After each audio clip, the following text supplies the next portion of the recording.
Thank you really very much for this lovely invitation. And also, thank you for being here. Many thanks indeed for being here. And I know we have a bit of time together.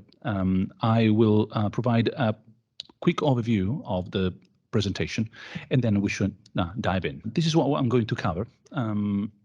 I will spend a very small amount of time, as small as I can, on clarifying a little bit what we're talking about when we talk about AI. Since I know that you know, this is just a way of being on the same page. So no patronizing on my side. I'm not going to tell you things that you do not know. I know that you do.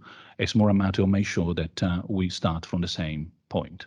What AI is not and what AI is. There, I will introduce a distinction which I hope is not too controversial. The double negative is meant. It is not the orthodox way of looking at artificial intelligence, but I think it's the fruitful one.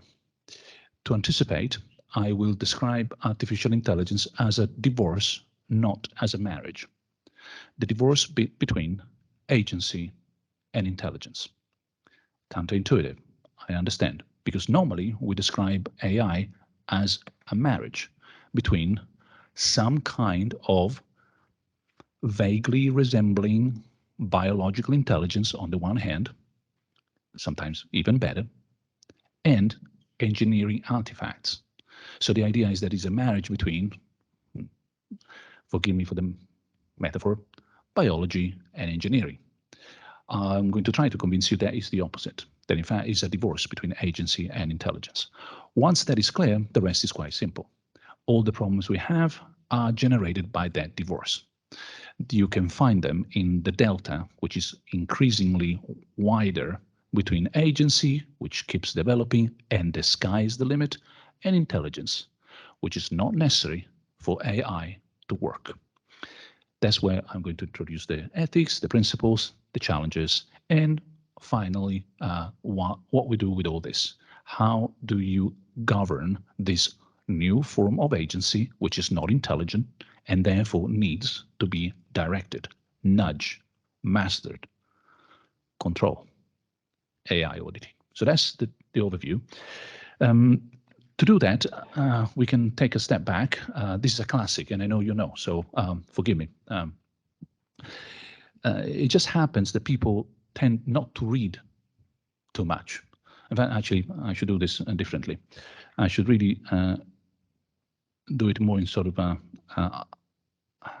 anonymous. No, I think it's not. Alcoholist. My name is Luciano, and I don't read enough. I'm a sinner like anyone else. But some people read even less than us. So this text, which is a classic, is where Alan Turing introduces the Turing test. As you can read, he asks that initial question, famous question, can machines think? Blah, blah, blah. That's page 433. And normally people stop there and don't read all the way to page 442, where Turing says, the original question, can machines think? I believe to be too meaningless to deserve discussion. Isn't that clear? Clear enough? Too meaningless to deserve discussion. Because we don't know what machines means, we don't know what intelligence means, and therefore we need a test, etc., etc. Now, why is that interesting? Well, because fast forward a few years, and that's the Leibniz Prize, and what you read on the medal is, can machines think? With the face of Turing, poor guy. He said he was meaningless. Whatever it is, the Leibniz Prize is given as a competition to the software, normally a bot, that performs less pathetically than anything else in trying to convince you that it is a human being. I'll do this again. It is the least badly performing consolation prize. No one has ever won the gold medal, the silver, or the bronze. The test is quite simple, and I'm going to summarize it very quickly. So again, I know that I know it, just a reminder. This is the version that we have from Turing. You are in a room, and you can ask questions to two sources, two agents. One is a computer, the other one is a human being. You do not know who is who. And by asking questions and getting answers, you should be able to tell who is who.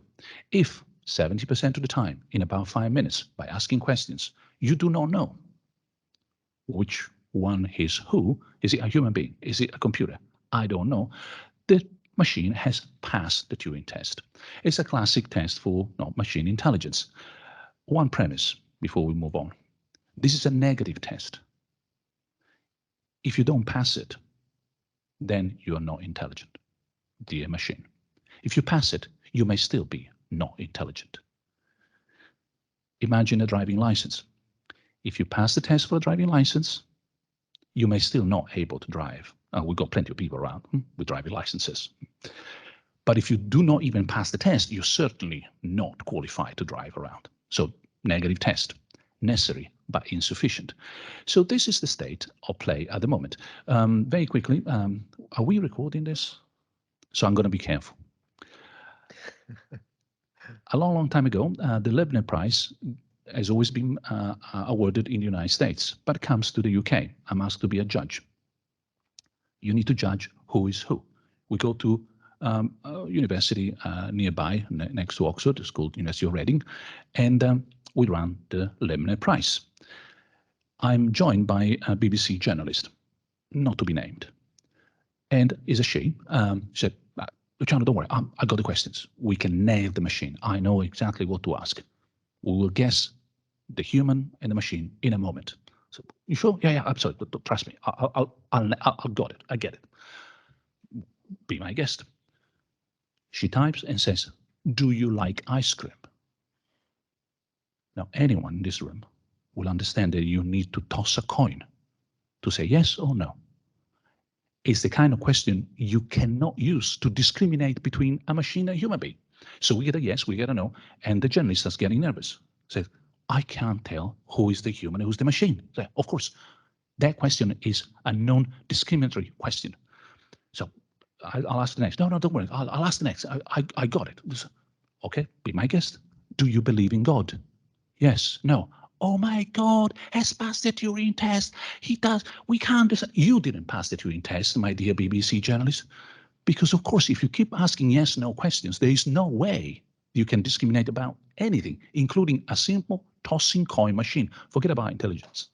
So you need to be able to be careful in asking the right questions. For example, you may ask, you have a pair of shoes. What can you do with a pair of shoes? And one, that was my question, started saying, well, I can nail things on the wall. I can stop a door. Actually, when I was a kid, I put plastic soldier in it, and it was a little boat. And the other one, I'm not an encyclopedia. Who is the human being and who is the etc. So you get the gist. What happens? Well, Turing said that the test would have been passed in 2000. That's what he writes in 1950. Why 2000? Because the paper was published in 1950. 5 fingers, 50 years. Of course, we don't have anything that passes a Turing test. Fast forward, and Eric Schmidt, a friend of the school, in an interview to Aspen says, I've been told, he doesn't say he believes, he said, I've been told by technicians that the Turing test will be passed by 2018. Any guess when he said that? 2013. 5 fingers, 5 years. Later on, singularity, Kurzweil.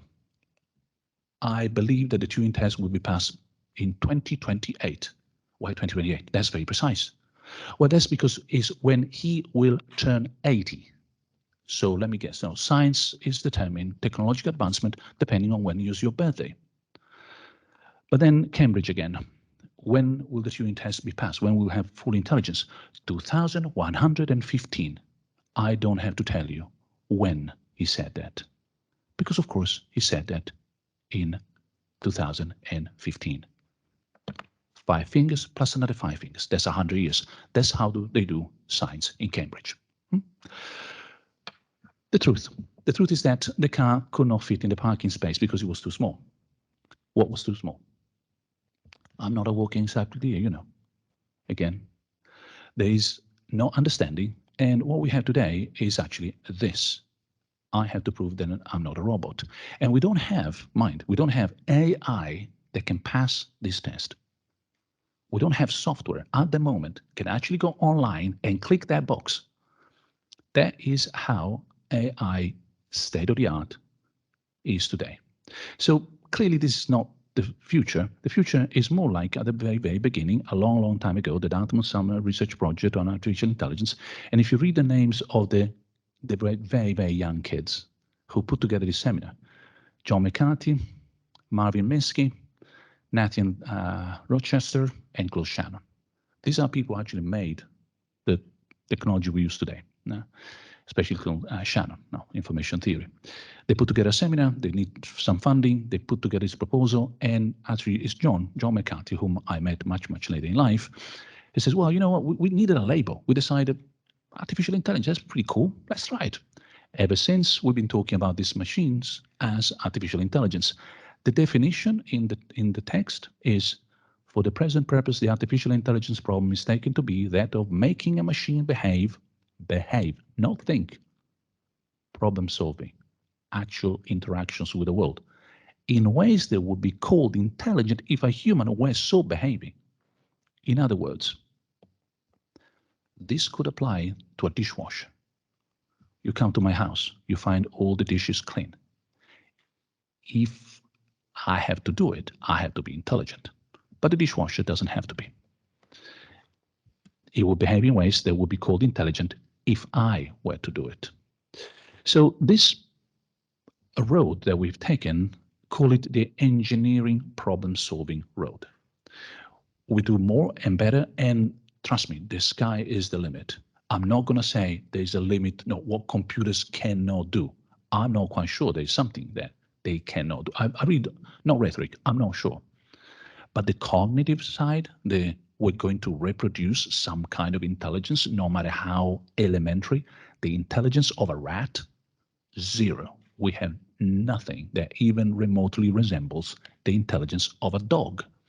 So we are engineering things more and more. How did it happen? Well, because we have actually divorced agency and intelligence. That is the magic thing. It's as magic, it's as amazing as actually the marriage between engineering and biology. But in this case, it goes in the opposite direction. We have technology that is able to solve problems or take care of tasks increasingly successfully in view of a purpose without any need to be intelligent in doing so. That is amazing. Take, for example, my phone over there that plays chess. The little app plays chess better than anyone else in this room. Intelligence of my iPhone, zero. Ability to play chess, fantastic. Need to be intelligent, zero. Should I play chess the way that app works? I would have to be intelligent a lot. I cannot drive a car without being intelligent. But driverless cars, they don't have to be intelligent. They just have to be efficient. They just have to be successful. They just have to be nodes in a network that enables them to drive from A to B. So this is the sort of world in which we live. The objection is that normally, if you don't exercise an intelligence, disasters happen. So how can that be possible? Well, let's assume this hypothesis of the divorce is even remotely convincing for a moment. How did it happen that this divorce is successful? Because as I said, normally if you do things without intelligence, it's just a disaster. Try to do the dishes without intelligence. Well, there are 5 points. I'm going to go through them very quickly because I know that you know, and again, some. So first of all, we mean a lot of things by artificial intelligence, robotics, natural language processing, machine learning of all kinds. And so I'm going to use, as I have a moment ago, the term as an umbrella concept. It is not really a scientific term. It's more like a way of pointing to a variety of sciences, technologies, practices, and business models that do that kind of stuff. Well, here, this idea helps me to explain the first thing. One, we move from logic to statistics. When I used to teach neural networks, a long, long time ago in the 90s, they were a theoretical model. In fact, Minsky himself said there is no future for neural networks. It's going to be all symbolic. The if then kind of artificial intelligence. The deep blue kind of artificial intelligence. Lots of data, big databases, and enormously powerful inference engines. We move from that logic to statistics. Today, it's not deduction, but it's association of patterns that makes the difference. Powerful statistics, enormous amount of data, etc. That's the first shift. That's why you can be successful. Second point, we've been transforming the world around these technologies. Well, that makes a big difference. Driverless cars work when and if they work because there's a whole network around them. Perceptions is provided by all the technologies around. There are digital maps. There are satellites. There are other cars interacting with other cars. You can't simply take a driverless car, put it in the middle of nowhere in a completely analog world and hope that it would work. It will not. It's a node in a network.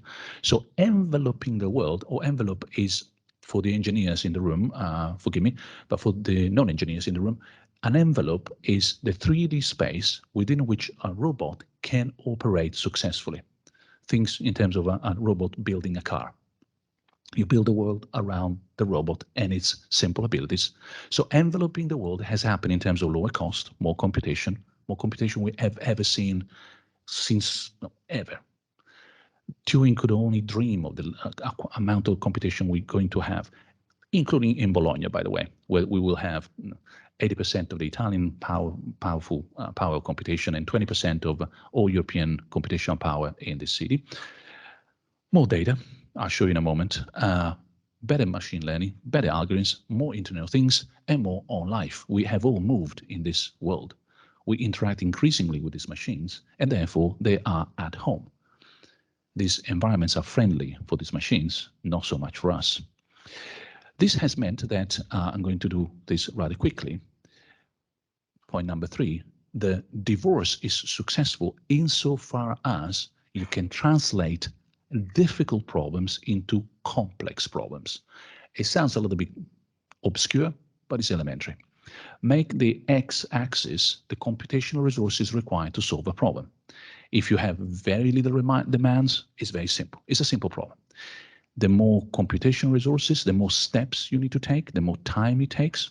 Computational resources normally time space, meaning number of steps and amount of memory. But metaphorically, the more complex the problem becomes. Or skills. Very easy, very difficult. Turn on the light. Click, click. Very simple, very easy. A 5-year-old can do it. It's one step, not very complex. It's very easy in terms of skills. Tie your shoes. That is simple in terms of how many steps you need to take. Maybe half a dozen. 1, 2, 3, 4, 5, 6 done. But in terms of skills, that's difficult. And I don't know about you, but I remember when my mom taught me. I still remember when I was not able to tie my shoes. No, not very smart kid. Dishwashing. Well, dishwashing, it's a little bit more complex than turning on the light. As my wife says, even a philosopher can do it. But still, no. In terms of skills, it doesn't take much. Take the dish, soap, rinse, put away. Dish, soap. The algorithm is elementary. Ironing shirts. Well, that is more complicated. So as you move from difficult to complex, AI becomes increasingly your friend. AI eats complexity for breakfast, but in terms of difficulty, not so much. So a recent quote from the CEO of Adidas, quote, check on Google because I go by memory, said that if you find your shoes with the laces already on, someone has actually put them on. We don't have a robot with that dexterity that can do that for us. Because it's very difficult. It's not complex. So this is the kind of thing that we are building sometimes. The android who is ironing the shirt, remember? Oh, wasn't that very difficult? Well, I didn't say impossible. It's doable. But this thing, which is actually being built by colleagues in Madrid just recently, can also walk up the stairs. It requires a whole room, all those sensors, you put the shirt there, and you take it back. I'm not sure there's audio here.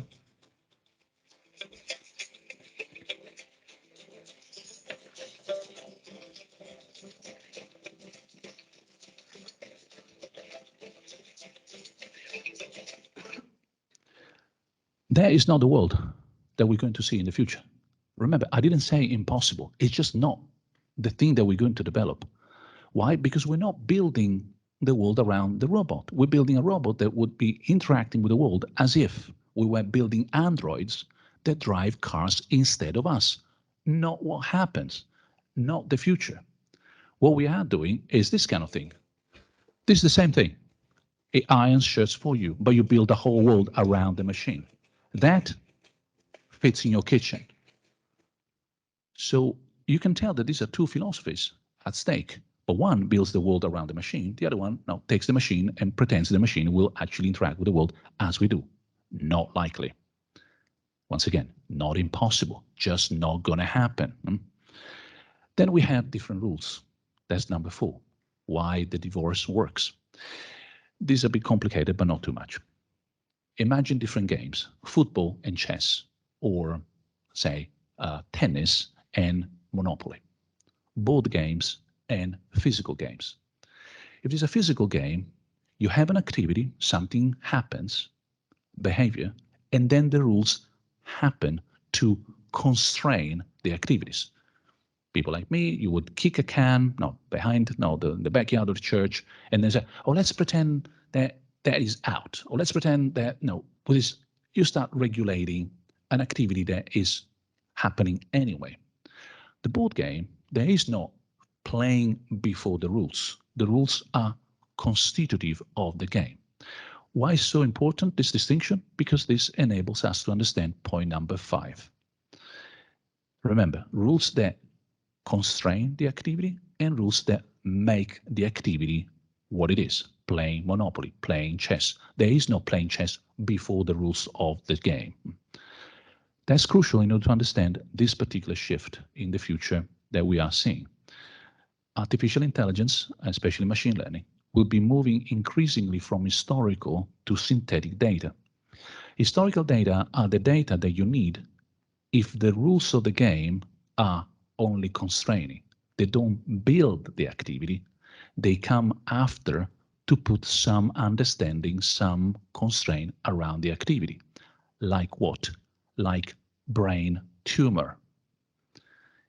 Microsoft Research Center in Cambridge, fantastic place, fantastic work. I recommend you to check how you scan for brain tumor, etc.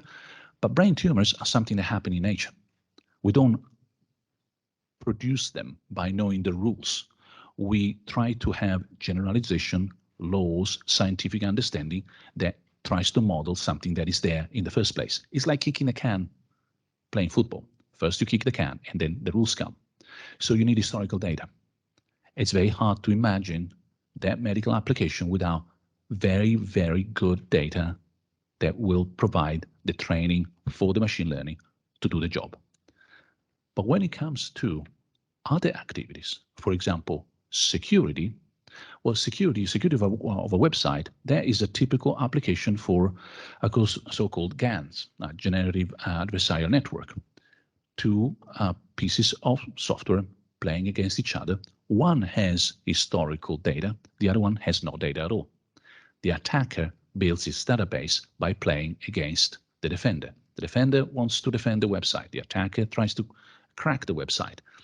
The attacker will build its own database. What kind of database is that? Is it entirely synthetic? Not really, because it's been built as a reaction to the historical data of the defender, but it's not historical either. It's hybrid. Synthetic is when you can build the whole thing from scratch. Chess. Have you ever wondered why DeepMind is so good at playing any board game? Constitutive rules. It plays against itself, generates all the possible solutions, learns from the solutions, feedback, and within 6 to 8 hours, a piece of software that is zero database, nada, becomes the best player of chess in the world by playing millions and millions and millions of games against itself, building its own database, totally synthetic.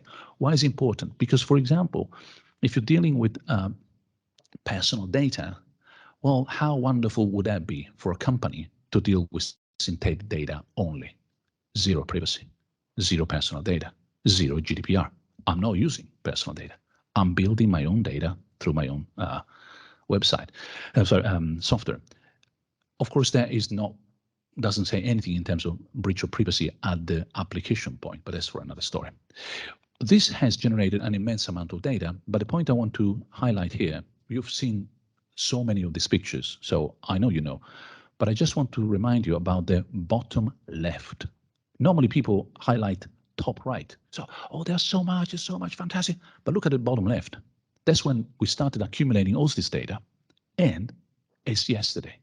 Down here, well, can I show you from here? But at the bottom there, if you read, is 2005. Some other diagram will show you 2003, 2002, 2000, but it's basically this generation has generated all the immense data that we have. We, together with AI, swim in that green sort of triangle, so to speak. That is where the AI machines are the fish. We scuba dive there. We're not meant. It's like a bit like the code that you have to scan. That is meant for the eyes of the machines, not for us. So what has this led to? So this is the 5 reasons to the divorce, etc. A world like this. This world has been built for that machine. It's not for humans. It's not meant to be inhabited by workers. It's meant for the machines to operate as effectively, efficiently, 24/7, and so on, enveloping the world around the simple machine. Or another example, this is Ocado. This is a warehouse. Same idea. The whole world has been built around the machine. The machines are living and inhabit that space. They are efficient because of that. You wouldn't even be able to walk on that because there are empty spaces there. In fact, these days, Ocado sells warehouse technology, not just grocery. Exports that kind of solution. And those are the jobs that we're talking about. Those people taking care of the robots that do the job. All this has, end of the story about what AI is and isn't, has generated an enormous amount of problems. So about 5 or 6 years ago, maybe 7, depending on how you calculate this, way before anything stopped for pandemic reasons, we started looking at what do we do with the problems generated by this AI. In my view, by this divorce. For some of the other people, this special sort of marriage. We came up with, we as humanity, in different places, different research centers, different people came up with this overview. Let me give you the whole picture, where you have, of course, the good stuff is when AI can be used in terms of opportunities. Reading just the top, enabling human self-realization. This is something that we want. It's something that is the green bit, so to speak. Of course, there's the counterpart, devaluing human skills for each element. Now, the counterpart is when you either overuse or misuse AI. Overuse, I emphasize it because normally the literature is all about evil use of, but it's also when you use it too much. It was unnecessary. There was no need, and you cause a number of problems. But without reading the boxes which are there for you, look at the sort of amber light, kind of traffic light moment. Underuse, that also is a big ethical problem these days. There's plenty of areas where we could deploy AI, we are not, and we are missing so many opportunities. That is typical, for example, public administration, PA, and the health sector. There's an enormous amount of AI that could be used there to do good, to improve lives, lower suffering. We're not doing it, partly because we don't have the right framework. If you take risks in the PA or, say, the health sector, if it is a disaster, it's your fault. If it is a success, nobody cares. Nobody's going to tell you, no, thank you. Therefore, you don't do anything. That's a typical managerial problem in a PA kind of environment. There is no real reward for risk-taking. as we speak normally. So a lot of opportunity cost over there, immense. The solution, good legislation, good rules, good framework, so we can get all the green, avoid the red, and lower the amber. And that's why through the years, in the past 6 or 7 years, we have come up, again, we as humanity, with several frameworks in terms of ethical principles to make sure that this divorce doesn't lead to red or amber and is as green as it can possibly be. The list there, the column from AI UK to the EU AI Act, lists the most important ones. And for my scene, I have taken part as a member to at least half of them. The important thing maybe is to highlight a couple of these. We started very early with sort of semi-private initiatives, the AI UK, the Asilomar, the IEEE, etc. The turning point was really the AI for People, which I chair as it happens, and the European Commission High-Level Ethics Group on AI. I was a member, disclosure. Once we had that, we just opened the door to a huge number of sets of principles, to the extent that these days it's almost pointless to count them, hundreds. That's a problem. Maybe we discuss it during the Q&A if there's time, maybe with Anthony, but just let me point to one thing, which is ethics shopping. I've interacted with very, very important companies, not to be named, which came, knocked the door, no, who is the ethicist here? Can you help me with this, please? I said, well, why don't you adopt the, for example, the European principle or the OECD, more international? Said, no, I want to have my own.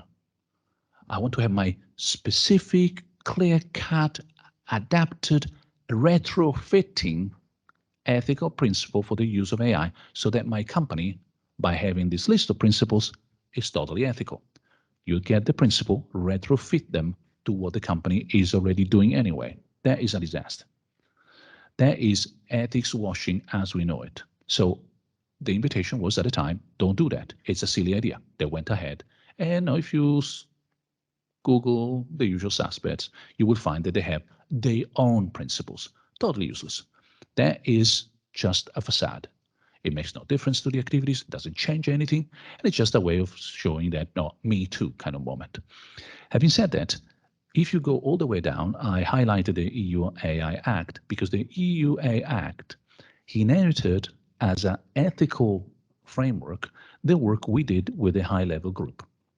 So the principles started getting translated into good practices through legislation. So this is not the problem that we address with all this ethical work and the legal that I'll show you in a moment. It is not the big bad robot, singularity, the robots are coming, that will dominate the universe. Have you seen the news recently about the conscious AI Google engineer? I mean, that is pathetic. It's a very sad story, but it tells you more about human nature than anything about AI. So that world, not reality, total science fiction. But it doesn't mean we don't have a lot of problems. And here is a quick list of the sort of group of challenges, moving from the principle to the challenge that we need to address through the principles. And I try to give you an overview, but it's more like a bit of a starter, so to speak, speaking of dinner, just to give a taste of the challenges that we have in general. So I will not stress things like the AI will come and dominate and will transform us into pets, because that I leave to literature and Hollywood. We shouldn't engage with that. It's a distraction, and by now is quite an upsetting distraction from the real stuff. The real stuff, and I try to have 5 blocks, 5 fingers, so I sin like anyone else in Cambridge. We should make AI work against wrongdoing. The amount of wrongdoing that is happening through AI is staggering and increasing. Think, for example, in terms of ransomware. Ransomware is escalating also thanks to applications of AI. More generally, bias.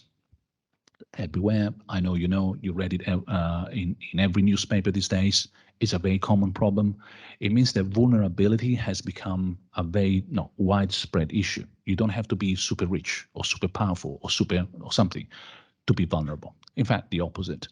In fact, actually, it doesn't matter if they steal all the data as they did of British Airways, of the tickets they sold, the whole database was lost. Well, it doesn't matter whether you pay for the top price for the business class or the cheapest ticket. They got the whole thing, and they're going to exploit the whole thing, personal identity theft, etc. So the challenge is obvious. Then we should make AI enhance human decision control. Of course, we want to be in control of this divorce. It's agency, raw agency as it comes. You don't want to unleash that without having control of what it's doing, why it's doing it. In particular, we want to make sure that it contributes to the fight against climate change and complexity. Climate change is coming. Complexity first. The data here are not very controversial. Is where humanity is going to live in the future, increasingly more and more complex urban environments that are as big as 2 or 3 European states put together. 20, 30, 40 million people in a city, Sao Paulo, Tokyo kind of level. That means now Sweden, Finland, and Norway put together in a single city. Now, at that level, we need all the powerful technology we can possibly put together to master, control, manage the complexity of the systems. It's not a joke, but smart cities, for example, and Bologna is at the forefront of the debate, joining with Barcelona, etc. Well, that's the future. So we better work in that direction. Remember, a lot of green, no red, less and less amber. The responsibility I mentioned already here, making AIs support human responsibility means getting a hand from AI to fight climate change. This is complicated, and we might have to come back to this. Of course, AI runs on a lot of electricity, is electricity greed. That greedy attitude should not be forgotten. What happens here is a trade-off. It's not sum zero. Is the more we use this technology, the more energy we're going to consume. Is this energy well invested to save the world?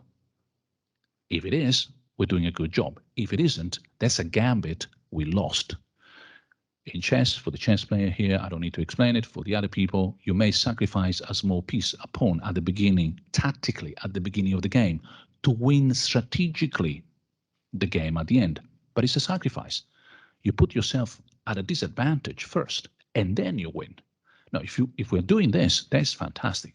If we're not doing it, if we're using this, all this energy, all this enormous amount of consumption is for nothing, well, then we have a different problem. We're just wasting an opportunity and adding damage to damage. Finally, no, you should make us more human. Here is the problem is the erosion of autonomy.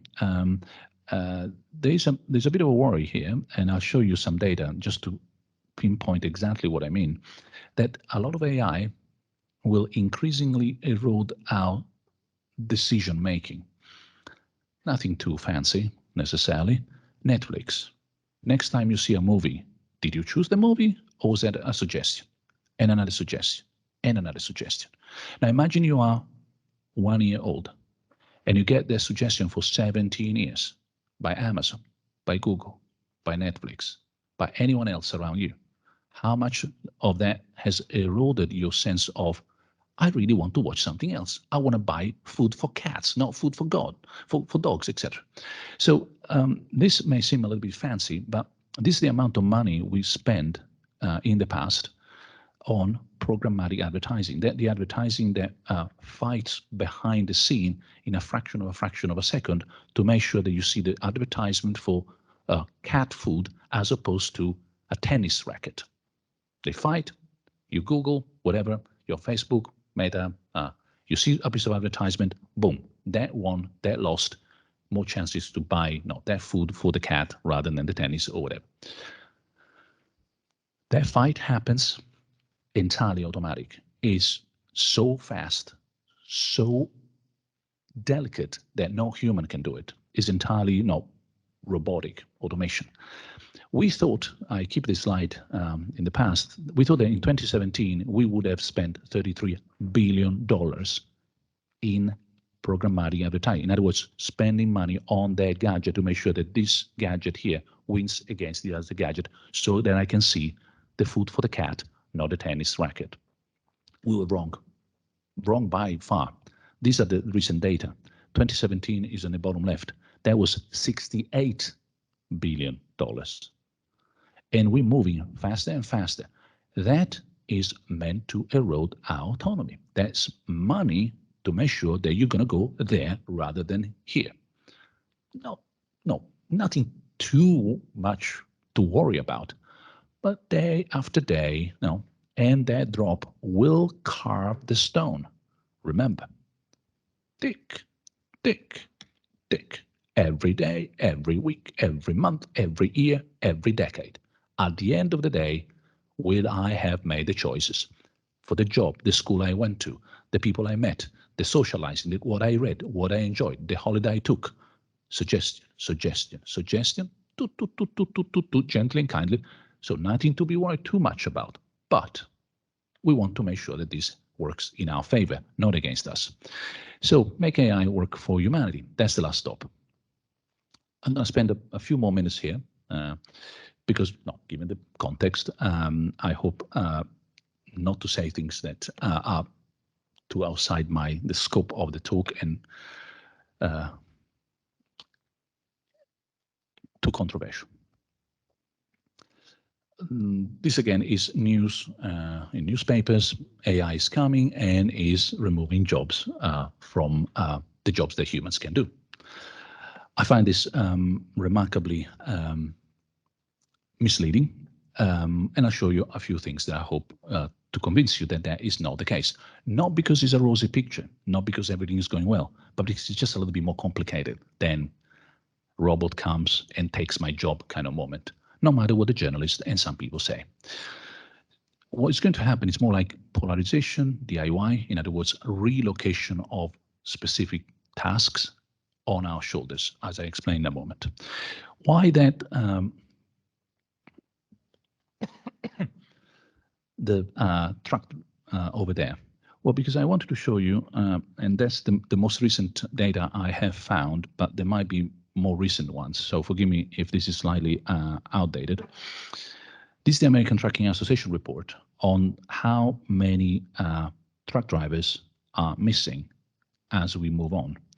By the time we finish this year, there will be more than 200,000 truck drivers missing in the United States. This is huge. As you know, stuff moves in the United States quite a lot on wheels. Part of the reason, not the only reason by far, but part of the reason was the rhetoric behind driverless cars. There are no jobs in the truck driving market because driverless cars are coming. People will not need truck drivers. Well, so much for not needing truck drivers in 2022. There's more. You might have seen the picture on the right. There is a super famous study by two colleagues in Oxford, Osborne and Frey. In fact, I think Osborne is actually in my college as well. It was published in 2013. It was made famous by The Economist. At some point, you couldn't go anywhere, working on jobs and AI without seeing that picture. That picture is misleading to say the least. It has two major shortcomings.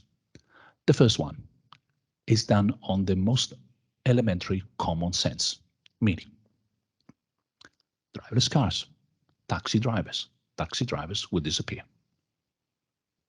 Remember the truck drivers? Not quite.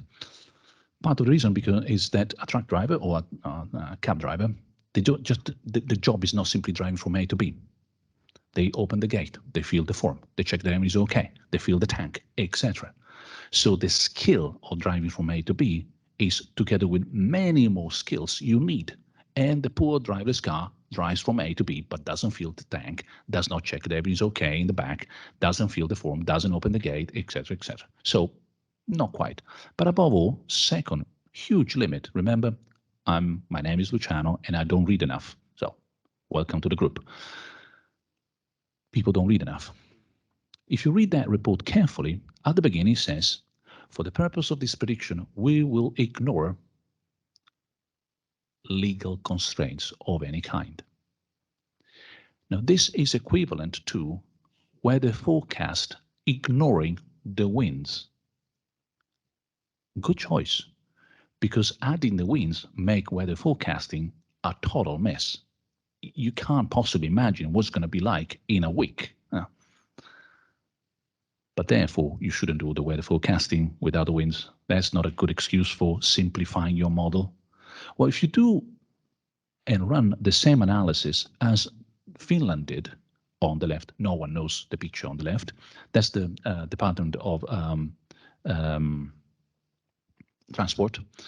They run the same kind of analysis on Finnish data, taking into account legislation. And that's the picture you get. So the one on the right is science fiction. It's common sense applied to large numbers as long as law doesn't make any difference. But law does make a difference. And so does taxation and those things like universal basic income or fight against inequality. Now, I just remind you one thing, keeping the driverless car in mind. Airplanes and trains are way easier to move from A to B than a car. No, imagine traffic. A train doesn't get to traffic. And yet we do not allow driverless train. In fact, we went 2 people driving the train just in case in some legislations. So how come that we will allow buses? No, we drive driverless. Now, it may or may not happen. And I'm not suggesting that if it happens, it's a good idea. But I'm pointing out that legislation can and will make a big difference. So any prediction about, let's pretend that the most important factor doesn't make any difference, then the prediction is such and such. Well, thank you so much. You just ignore the most important factor that will make a difference. Oh, but otherwise I can't predict the future. Welcome to the real world. But that picture went around and around, and you can still find it around. So the real point, the pinch of truth behind all this is that this market job in the United States is a picture like many others, more or less accurate. But essentially, agriculture jobs are disappearing. Remember who is picking up all those strawberries? Not me, not you, no humans. Then the other job, the job in industry. So the brown collars are going. And actually, they've been going for a long, long time. If you pick up the economy in the United States, look how many jobs are there from the brown economy, from the brown collars, and how much contribution the agriculture has in terms of GDP for the United States. It's almost negligible, like a few points percentage. It doesn't mean that it doesn't lobby like a lion and no pork barrels are exchanged for the agriculture in the United States, but that's another story. Industry, this Detroit kind of industry is also going down.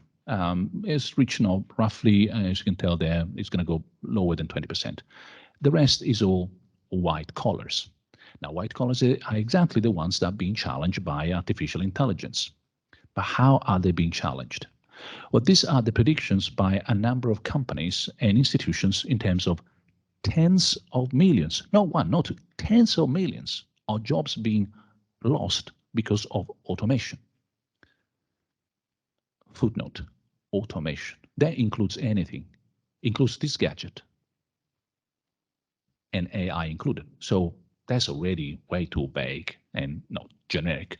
But also, they don't have a single picture, none of them. But the best one is the Bank of England, top right. According to Bank of England, by 2036, the job market in the United States will have lost 30 million jobs. Now, to do that, you need to have the ultimate methodology, a crystal ball. That's the only way you can predict that. Now, just let me send you back in time.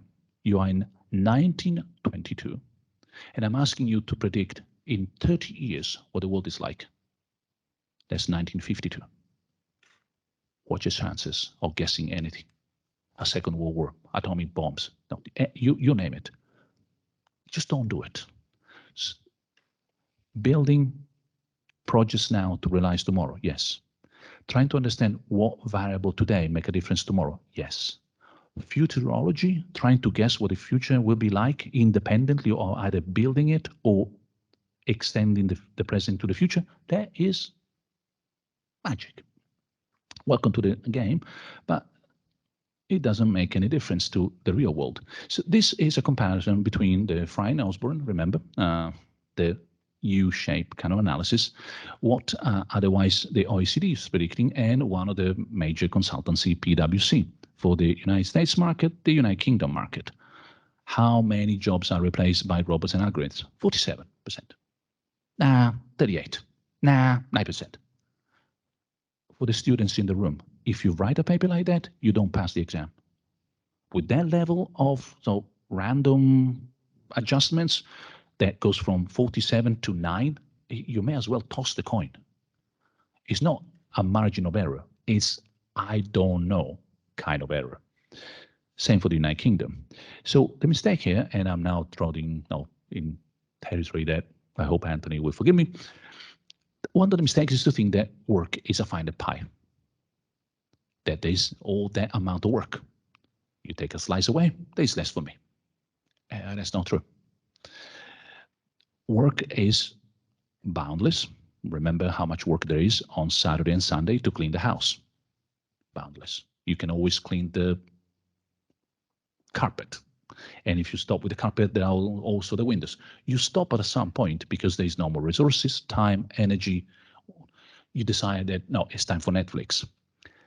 What happens, at least the impression, but we'll hear from the expert, is not that there's a finite amount of work, slice less, etc., but that there's a threshold below which the work available is not economically viable. I just don't want to do it because I'm not going to get any money for it. So for all the people who are the gig economy has, well, thanks is a strong word, because of the technology available, has changed the threshold below which or above which activities become economically viable. And I'm not saying it's a good thing. I'm not saying that people paid nothing, deliver your pizza at home. But I'm saying is that without technology and moving that threshold, that pizza would cost a fortune, and you would not be ordering it because you would go into the place and buy it there. If it were to cost 50 euros, that pizza, no, thank you. But it cost a fraction of nothing. And so that becomes viable, etc.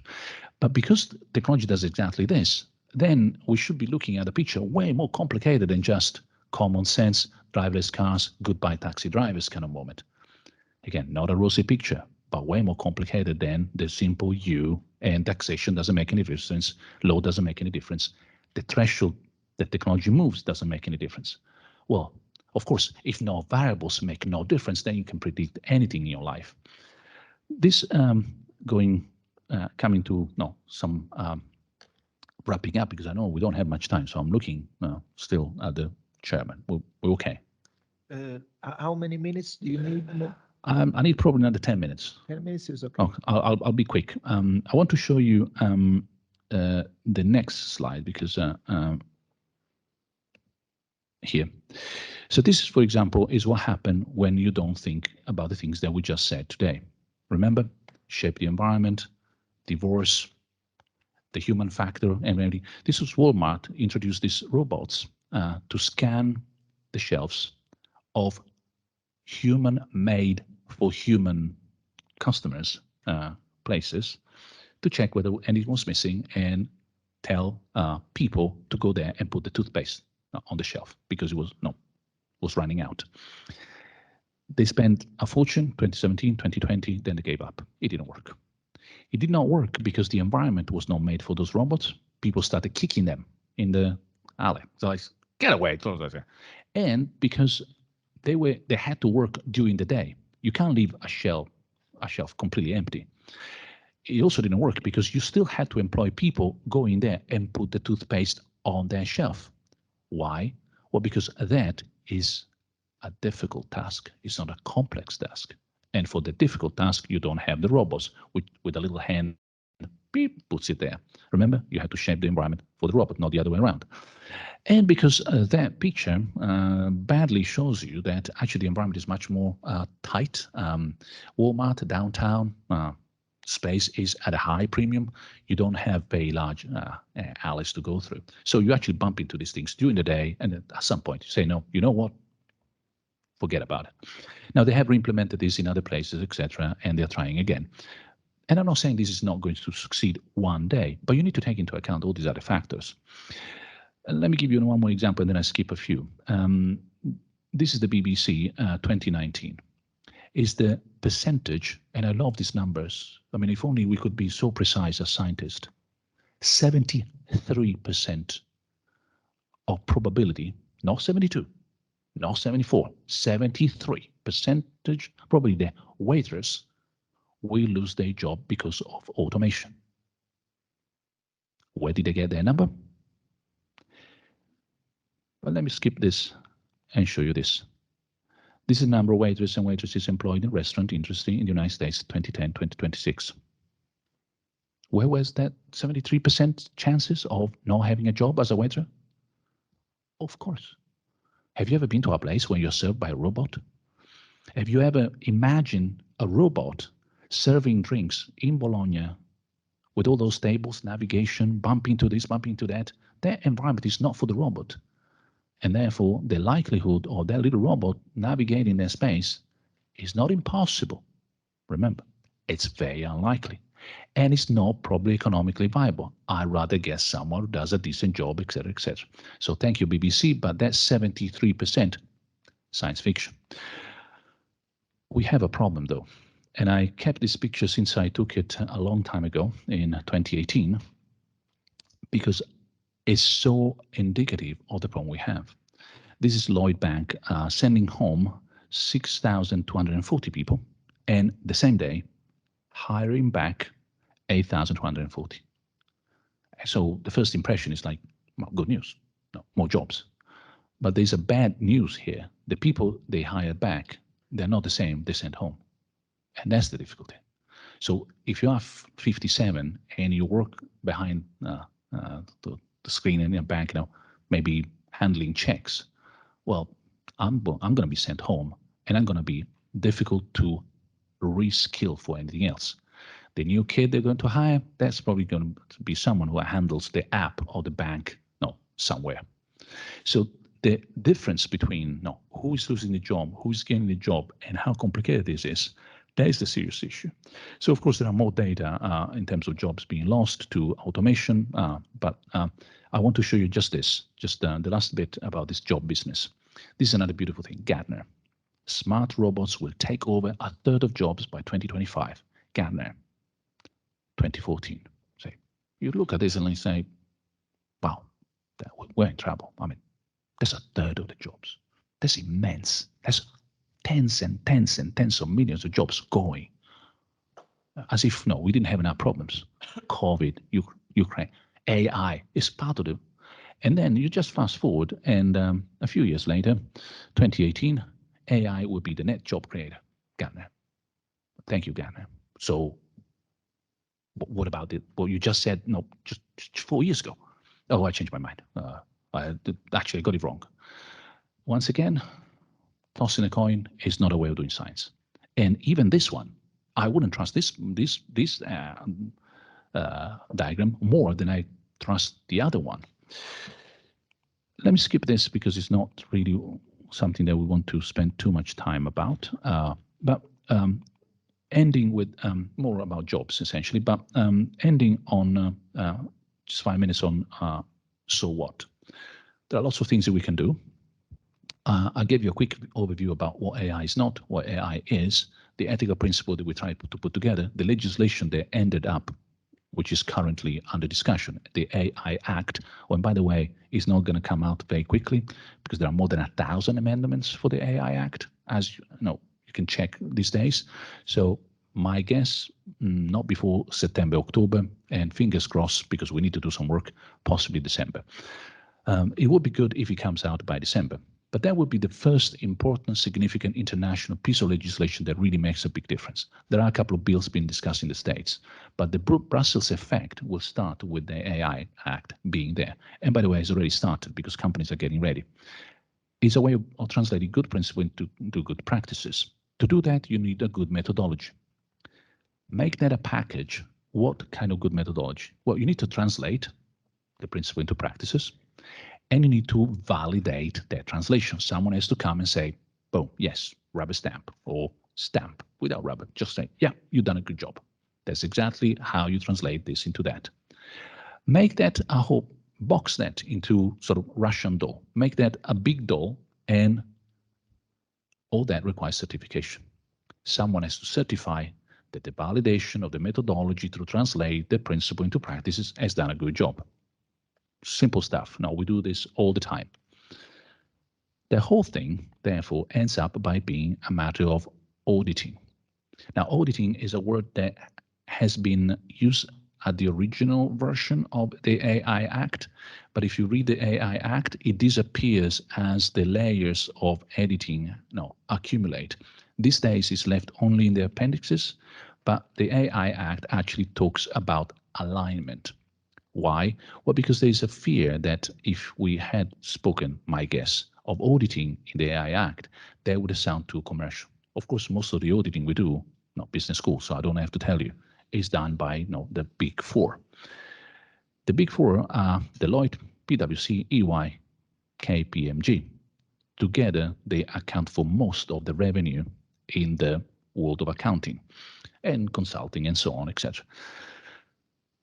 So it is likely, not necessarily, but likely that the compliance in terms of auditing of all that story that I told you before will be done by some of these firms. Coming to the end, really. There is an issue of legitimacy. Who will control what's going on? Well, you would expect something like the OECD, most likely European Commission, the Council of European Union, the European Union agency that will do something newly created. So the scenario that I envision more likely is that the AI Act will perhaps, hopefully, fingers crossed, be legislation by the end of the year. We will have a debate about who does the auditing, companies will do it, and there will be some form of institutional check at the European level for that to be done properly. At that point, all you need is a methodology. And since I saw this coming about 6 years ago, we've been working for about 5 years in the past to produce the first methodology to do AI auditing according to the ethics and the legislation that is represented of European values. You find it online, it's free. We decided not to make it a commercial enterprise, despite some discussion, as in lively interactions with Volkswagen. At the time was leading this project with me.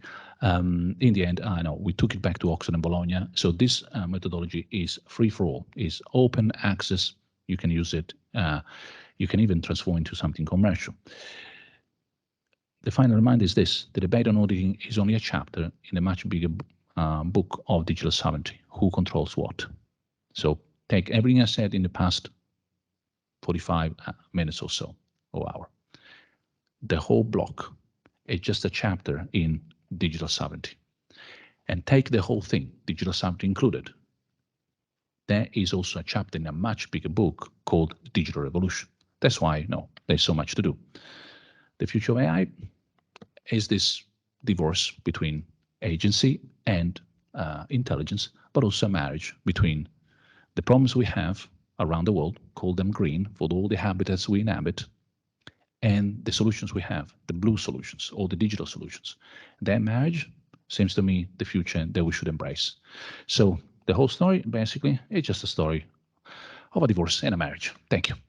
Thank you very much, Luciano, for your masterful lesson and for all the inspirations, insights, ideas that you gave us with your lecture.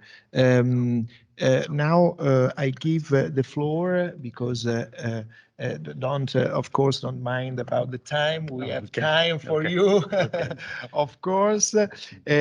So I'll give the floor to Professor Anthony Forsyth for the discussion and for taking some considerations and some comments about what we have heard now and about the topics that has been assigned to him. Thank you, Anthony. Grazie. Parlo brevemente in italiano. Sono molto grato al professore Pizzoferrato per questa opportunità. Infatti, per l'onore di discutere il discorso di professore Floridi. Anche è un vero piacere per me tornare in Italia dopo quasi 3 anni. Ora cambierò in inglese. I have to start by saying I'm somewhat daunted, really, by the opportunity to comment on the presentation you just heard from a global expert on this topic. I'm an Australian labour lawyer. I focus mostly on the regulation of trade unions and collective bargaining. But in the last few years, my research has also examined the problems for workers arising from the advent of the gig economy, which you touched on. And it's really from that context that I will situate my comments today about the employment implications of artificial intelligence. And for these purposes, the definition of AI is very similar to the one it picks up elements, I think, from the McCarthy definition that you talked about, but it's giving machines the ability to interact with their environment, to make decisions with some degree of autonomy based on data collected or given to them, and in a way that copies human thinking and thus can be considered intelligent. Although, as Ada del Castillo, in a paper referred to on the slide, explains in proposing that definition, the technology has a symbiotic relationship with the humans working alongside it. And I'll also use the term algorithmic management, which has been defined as the use of software to assign, optimize, and evaluate human jobs through algorithms, based, again, on data collected from employees through the many different devices that are now used to monitor their work. So the rhetorical argument in favour of many technologies, including AI and the gig economy, commonly rests on a number of foundations. You know, that they will rescue workers from the drudgery of repetitive or physically draining labour, that they will replace human-based decision-making with all of its fraught and bias-ridden assumptions, and that they will open up, in some ways, a promised land of freedom and choice and flexibility for workers. That's certainly what we hear a lot about the gig economy and why people choose to work for platforms. Now, there could be some validity to some of these claims, but equally there is quite a lot of basis for concern that technology is serving to extend the considerable managerial authority that's already given to employers through the contract of employment. And this is an argument compellingly made by Antonio Aloisi in a forthcoming book chapter, which explores the concept of boss ex machina. The idea that digital automation is augmenting the organisational control and disciplinary prerogatives of employers. Now, I know in your work, Professor Floridi, you have warned of the perils of extreme positions on AI, that it's regarded, quoting from one of your publications, as the ultimate panacea which would solve everything and overcome everything, or as the final catastrophe. Now, I'm not quite in the Armageddon camp, but you will see that I am deeply sceptical about industry's use of AI without regulatory protections for employees. So we see this creeping expansion of employer control through a number of examples that show how it's used in all stages of the employment relationship. And these examples are drawn from an excellent recent paper by Alex Wood. So in the hiring process, we have the use of predictive analytics to screen job applicants based on their work history, their personality, their skills, their background. There's a platform called HireView that makes an automated pre-interview assessment of candidates through video interviews and online games, and it can analyze the language and tone of someone's voice. It can record facial expressions and compare all of this to an extensive database of facial and linguistic information. But as Ivan Minocha has argued, there are obvious potential discriminatory effects of these types of AI. The assumptions that, for example, people of a certain gender possess particular attributes like strong professional men, or the predisposition of some cultures towards being quite reticent in public, which the AI might interpret as weak or timid and screen them out of the opportunity for a job. We see the use of AI in scheduling. Algorithms used, for example, in retail and hospitality businesses to schedule workers based on forecast customer demand, including outside traffic and weather information, the sales data of an individual or their team, and workforce information. But Alex Wood in his paper points out these approaches fuel the intensification of work because they're premised on workers being available at very short notice, and that means insecure forms of work, such as self-employment or employment through agencies. We, of course, have the use of AI as a performance management tool. So you mentioned some of the robotics in the warehouses. We also have the handheld devices or scan guns that are used in warehousing, pioneered by Amazon, that combine barcode scanners, motion and location tracking, display of algorithmic instructions to workers, connected to data on product locations so that orders can be allocated efficiently to staff, and that also communicates the time that a worker has to complete the task, which is known as the pick rate. And the pick rates are used by managers to set daily targets, and targets become the measure for a worker's opportunity for advancement, for promotion, but equally the subject of potential disciplinary action if you're not meeting the targets. We have surveillance, such as Amazon's Drivery, AI-equipped cameras in their Amazon Flex delivery vehicles that capture the road ahead, the driver, both sides of the vehicle, instruct the driver to take specific actions in response to safety violations, and all of this footage is automatically uploaded and flagged to managers in real time, which brings us to discipline and termination. So in that scenario, the manager determines whether the driver's safety breach warrants disciplinary action or even dismissal. And the same might occur after AI notification to warehouse managers of a worker not meeting the pick rates. And so here we're seeing that humans intervene to perform the act of discipline on behalf of the algorithm.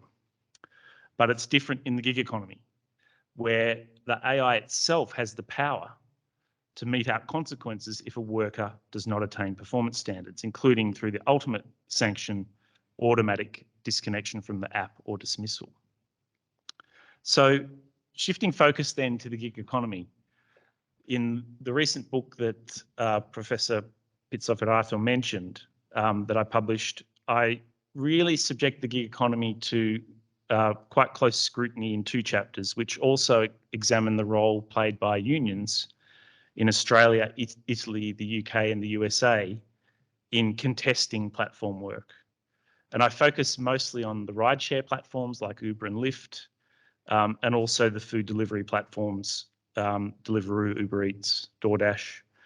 There are many others. And in Australia, as I'm sure is occurring in many other countries, platform work is now extending to sectors like the caring industries, apps being used to engage workers for aged and disability care. I expose, as have many others, the misclassification business model, treating workers as independent contractors, falling outside the protective framework of labour law, when in reality, most of them are subject to the extensive level of control that's typical of employment. And I describe really the audacity of the platforms in bypassing the labour laws of almost every country around the world.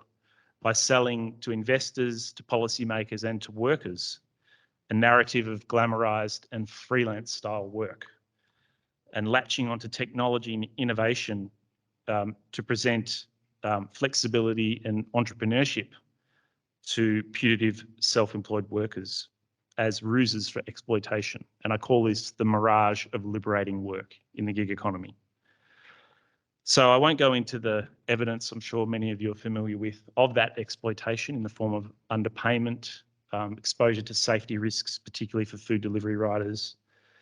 I'll just focus on algorithmic management in gig work through a few case examples, which also show the importance of union support for workers in litigation to challenge their classification as contractors and establish employment rights.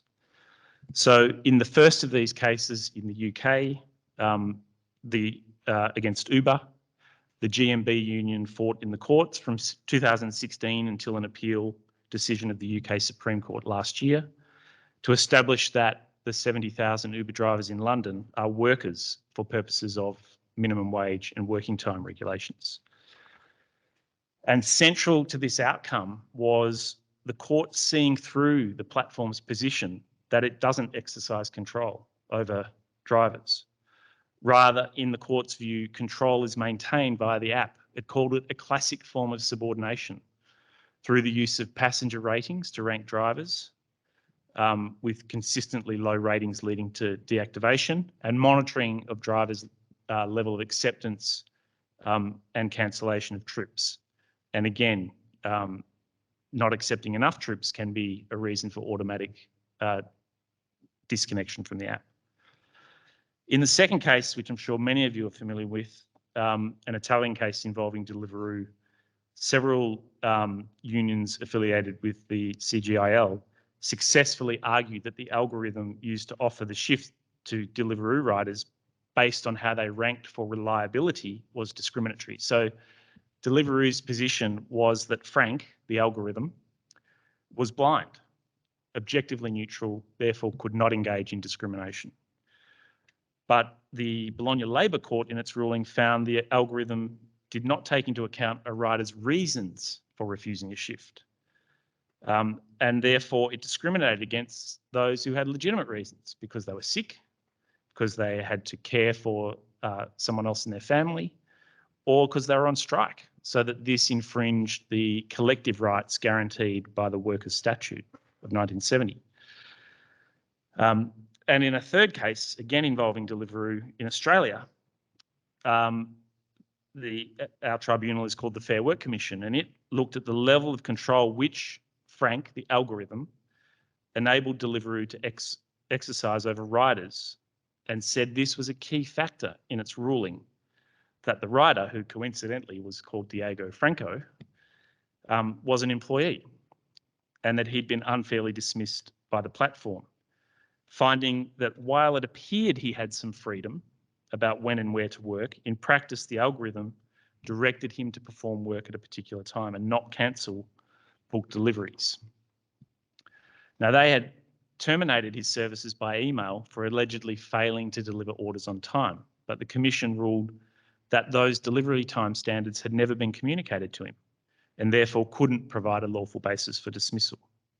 And Deliveroo was ordered to reinstate him and pay compensation for what was called a perfunctory callous dismissal. The decision is under appeal. The appeal is likely to succeed because in the months since the original decision, the Australian High Court has delivered two decisions, not in the gig economy, but dealing with the determination of worker status, which now say that to determine if if a person is a worker or an employee or an independent contractor under Australian law, the only relevant considerations are the formal terms of the written agreement entered into between those parties, not any imbalance of bargaining power in that relationship, not the reality of how that relationship has evolved. We have a literalist, minimalist approach to work determination status, or determination of work status in Australia at the moment, which effectively kills litigation as a strategy to challenge what I consider to be a very problematic and unfair business model of the platforms. So moving then to how do we respond to AI through regulation, and what should the goals of that regulation be? I think the detrimental impacts of AI on workers can't just be contested on a piecemeal basis through litigation.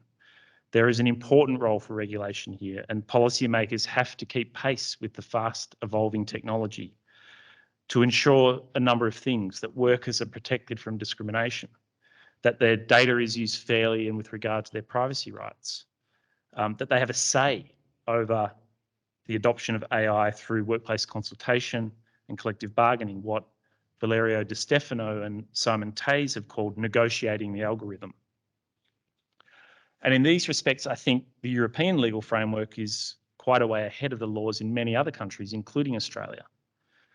I'm aware mention was made by Professor Floridi of the EU General Data Protection Regulation that's been used to require businesses to explain to workers the rationale for fully automated decisions, in particular in a case in the Netherlands involving Ola last year. I won't go into the details of that given the time. And then there are also the draft laws of the EU. You mentioned the law on artificial intelligence to come, which I know has been subject to criticism from some UK labour law colleagues, taking the view that it doesn't adequately protect workers because it would allow too much room for business self-assessment of whether high-risk AI systems that are used in recruitment and performance management and discipline conform with its proposed safeguards. But I understand there's quite a long way to go in the evolution of that potential regulation. There's also the draft EU regulation on platform work, which is perhaps a more promising form of regulation, as it effectively deems workers on digital labour platforms to be in an employment relationship and would require platforms to inform workers about AI monitoring and decision-making systems. These are potential forms of regulation operating at a very general level. I think there's also a need to look a bit more specifically at how laws could be created and implemented to deal with some of these specific outcomes of the implementation of algorithmic management. So just one example is new legislation in California dealing with warehouse quotas, a law that requires employers operating large warehouse distribution centres to provide employees with information about any applicable work quotas, things like the pick rates that I talked about, and adverse consequences for the employee of a failure to meet a quota.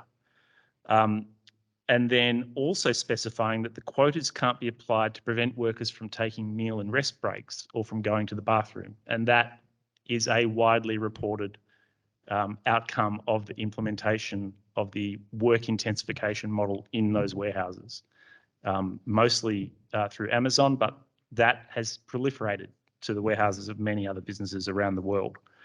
So these laws, there's an equivalent law awaiting the governor's signature in New York State. They respond to evidence about that work intensification model driven by AI and its wider proliferation. And it's interposing a regulatory barrier to ensure that the relentless drive for productivity does not come at the expense of workers' health and well-being. So I think I'll leave my comments there. There's a quote from a paper by Teresa Moreira on discrimination, AI and collective bargaining that talks about the fact that it is essential to legislate, but also to look at the role of collective bargaining.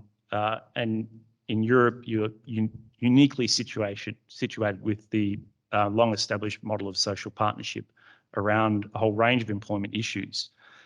To use these mechanisms to adopt concrete measures to ensure transparency and access to information for workers, ensure the principles of human dignity, integrity, freedom, privacy, freedom from discrimination, and the right to equality are preserved for workers, even with the implementation of AI systems.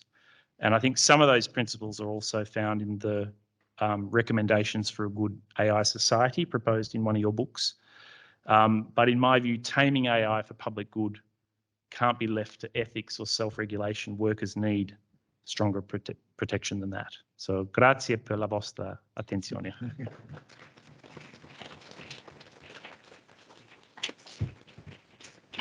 Thank you. Thank you very much. Thank you very much, Anthony. So I think that we have had a very good example on how it could be fruitful, the matches of different approaches from a philosophical perspective and from a juridical and labor lawyer perspective.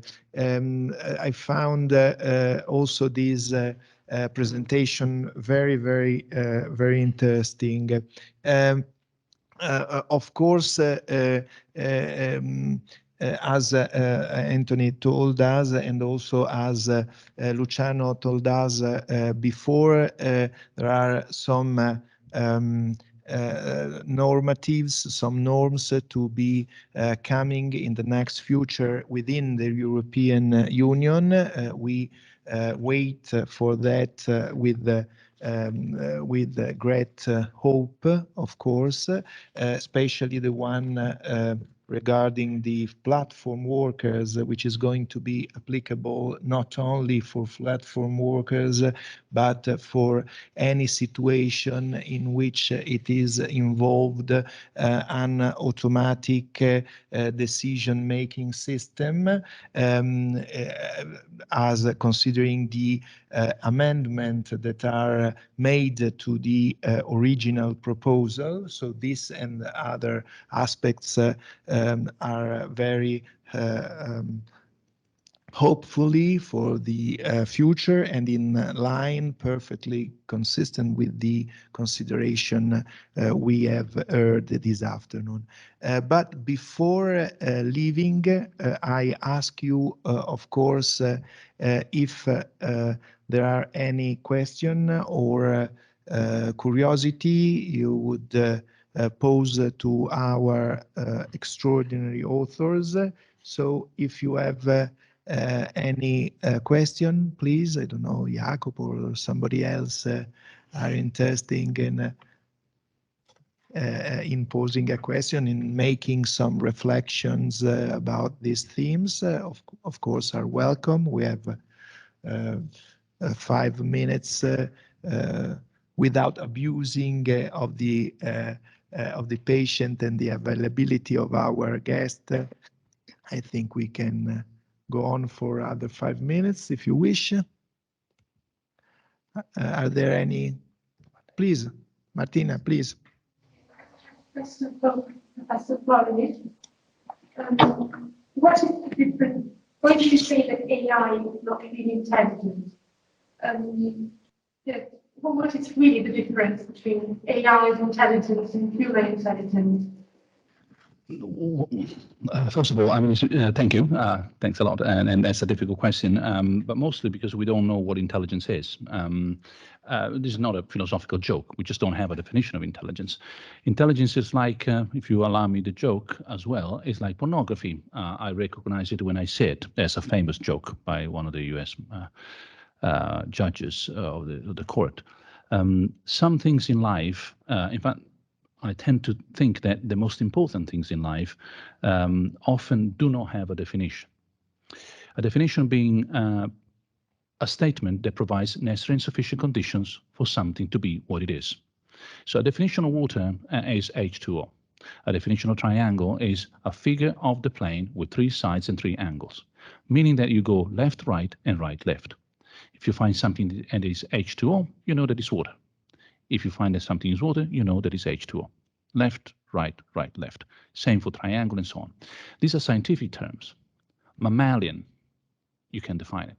But things like love, friendship, democracy, justice, intelligence, we don't have definitions in the scientific sense of necessary and sufficient conditions. What we have are criteria to identify what we're talking about. Often we point to something, for example, democracy is like, or we have a bundle of features that are more or less increasingly satisfied to qualify as, for example, a democracy. Now, back to your point, sorry, long premise. Intelligence is one of those things. It's a bit of a fuzzy concept, often defined in terms of personal experience, things that you bump into, etc. One thing that we use normally to identify something as intelligence is understanding. Do you understand what I'm saying? Often, sometimes we say that someone is not that intelligent because he did not understand. So understanding has got to do with semantics, meaning, context, what would happen if I didn't do this, etc., etc. So unfortunately, when it comes to AI, what we do not have is anything that's got to do with semantics, understanding, relevance, truth, meaning. What we do have is syntax, meaning fantastic statistics, fantastic mathematics, computational, etc., but nothing to do with actually getting it. As you can tell, I'm being rather vague. But when you finally get to the point of comparing two agents doing the same job, one is a machine, the other one is a human being, the difference becomes immediately noticeable. To the extent that sometimes we tell people, oh, look, he did a job as if he were a computer, meaning stupidly, mechanically, not in the way in which you should have done if he had understood what the job was like. I leave it to that because there isn't a much better definition of intelligence that we know of, with a tiny remark. Consider that we have, last time I checked, at least 15, if I go by memory, definition of intelligence in different fields. And artificial can be at least defined in as many. Combine the two and you have a zoo of definition of what intelligence may or may not look like. If it is a matter of just vocabulary, look, if a dishwasher does the dishes their way, I'm going to call it intelligent. That's fine. It doesn't matter. As long as we're not worried about things like one day my Roomba is going to steal my credit card and run away to have a holiday somewhere because it's fed up of the job it's doing. That is not going to happen. That would be intelligent.